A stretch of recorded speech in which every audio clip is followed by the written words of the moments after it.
Hello, this is my September wrap-up. My name is Lena. Welcome to my channel. I'd like to start with my September discovery. It was The Enchanted April by Elizabeth von Arnim. I expected this book to be a very good cozy read, and it was. Uh, it, it is very well written, with a very good sense of humor. I chuckled quite a bit. I loved it very much. It was enjoyable.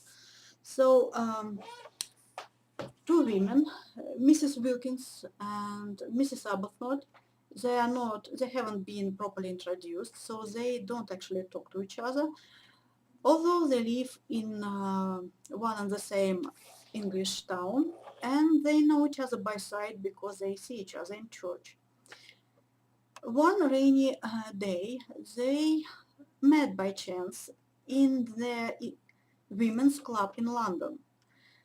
They were hiding from rain, basically. And first, Mrs. Wilkins come across an advertisement in newspaper which says that a medieval castle in Italy is being let for the month of April.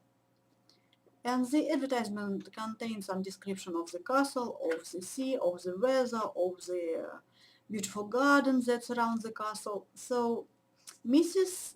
Wilkins becomes enchanted by the idea to rent this castle. Of course, she cannot afford it. When she sees that Mrs. Arbuthnot reading the same advertisement and sees the same dreamy look about her, she starts a conversation with Mrs. Arbuthnot, and finally they decide that they would do it, that they will rent this castle. But it's still too expensive for them. So Mrs. Arbuthnot pays her money, she has money, she rents this castle. And they give their own advertisement in a newspaper that they are looking for women to share this castle with and to share the rent with. And they have two responses, from Lady Caroline Desta and from Mrs. Fisher. All these women, they are unhappy in their own way. Mrs. Wilkins, she is a very youngish, she is under 30, and she has been married to her husband for 5 years, maybe less. And she's very unhappy because she feels unloved and unwanted. And she is rightly to do so, because her husband is sure of two things. That he married a wrong woman and that he married a stupid woman. And even more, he advises her how to spend her own money. The thing is, she has a dress allowance from her father, so although she is married to a young partner in a law firm, her father still gives her money for her dresses. And her husband advised her to save money from this allowance for a rainy day. At this point, I wouldn't mind the story to be a detective story, and I wouldn't mind Mr.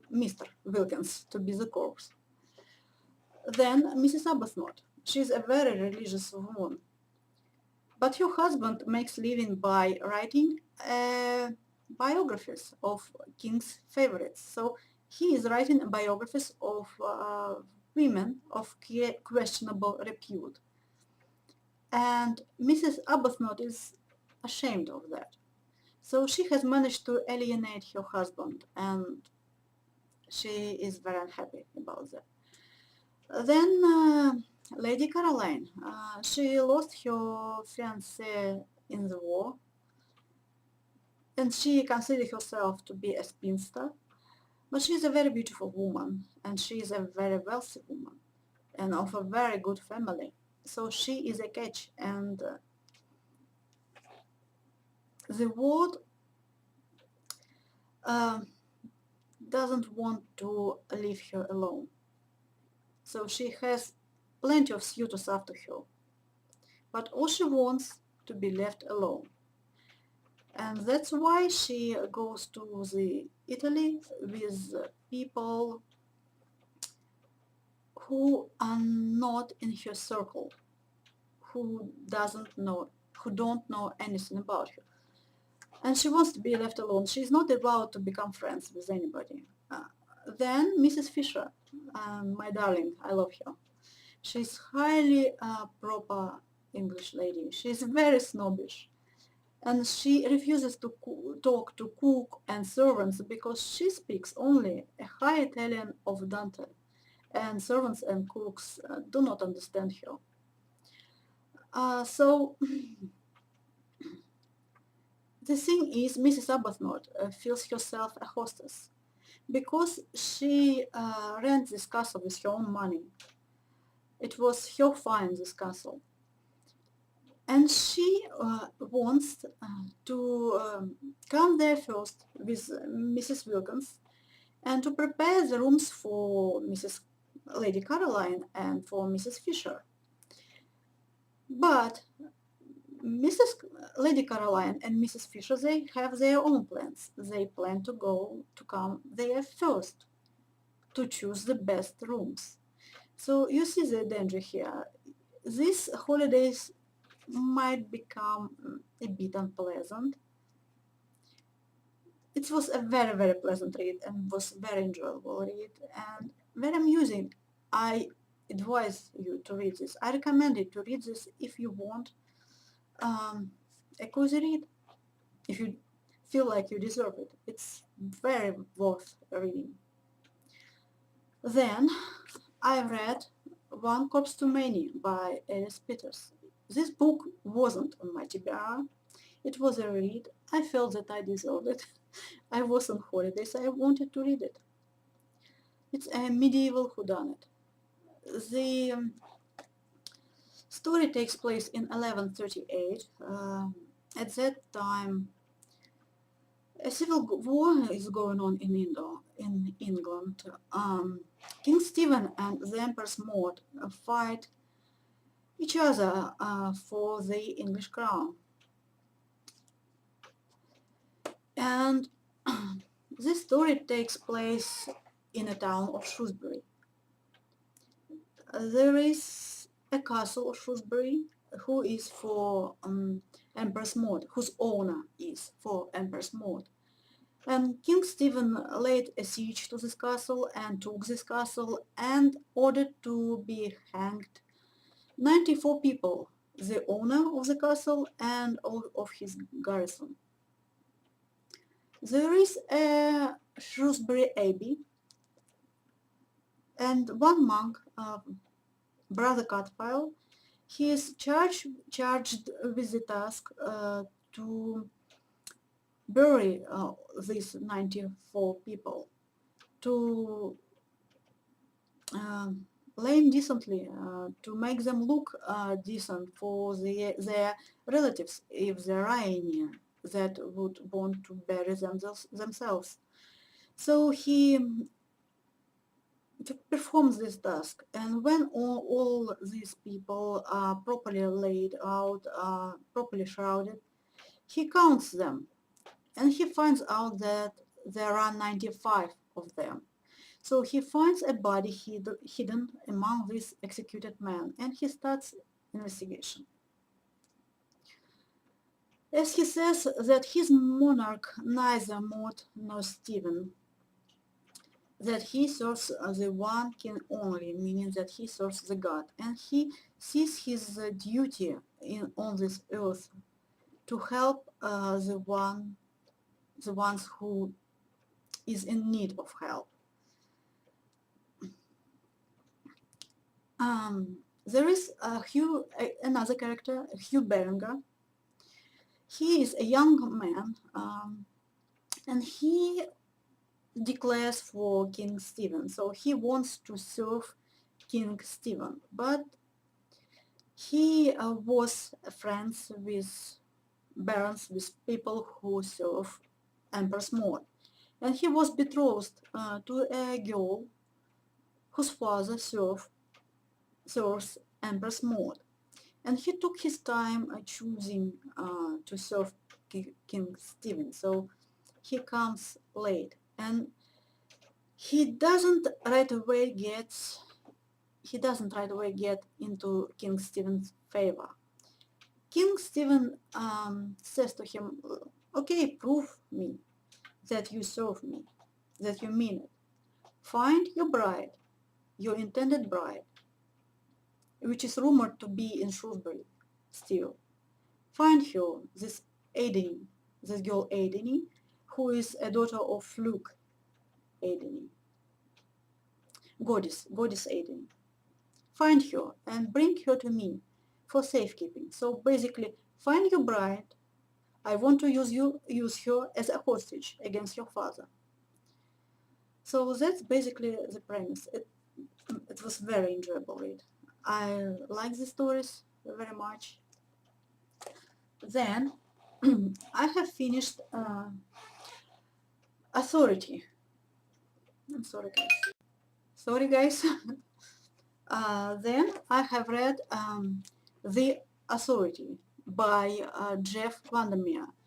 It is the second book in his Thousand Reach trilogy.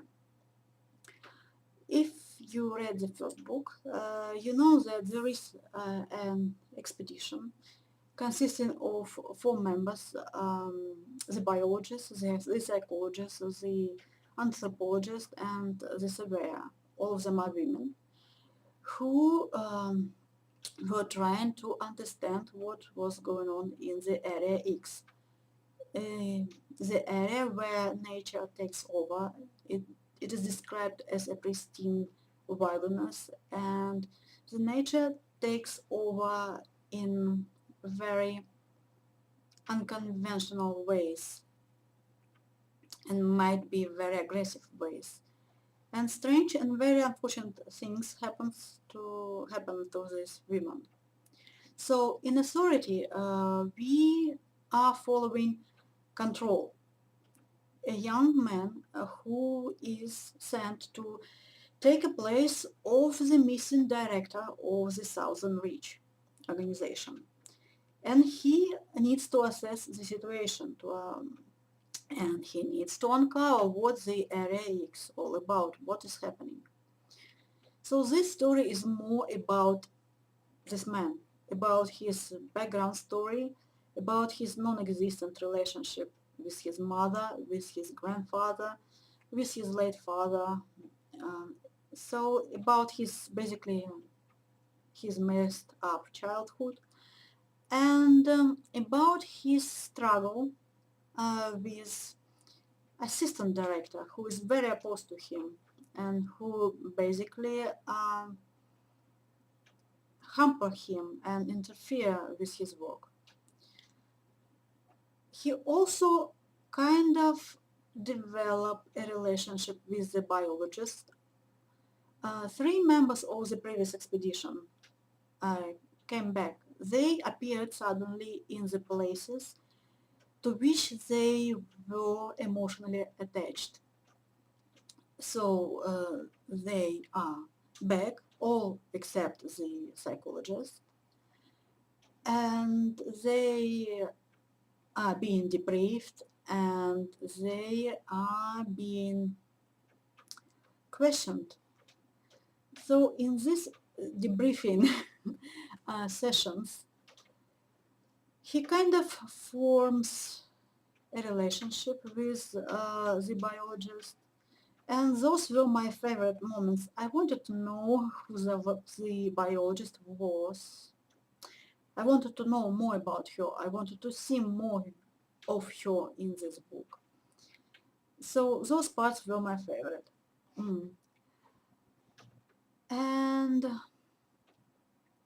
I can see why Adam said that he likes the book, liked The Authority more than he liked Annihilation, because I think Adam likes these stories about messed up relationships in the families, these psychological studies. And I understand why Sophie Carlon said that she liked Annihilation more than she liked Authority, because Sophie says that she likes weird stuff. And although both of these books are pretty weird, the weirdest of them all is the first book, The Annihilation. Well, I really liked this book. I enjoyed it very much. but I enjoyed the parts with the biologist more than I enjoyed the parts about controls and about assistant director and about the Southern Reach, although they were interesting and they uncovered a bit about Area X. Then I read Book of Judges, and the only thing that comes to mind about this book by Sword and Fire. I am not a very big fan of the Old Testament.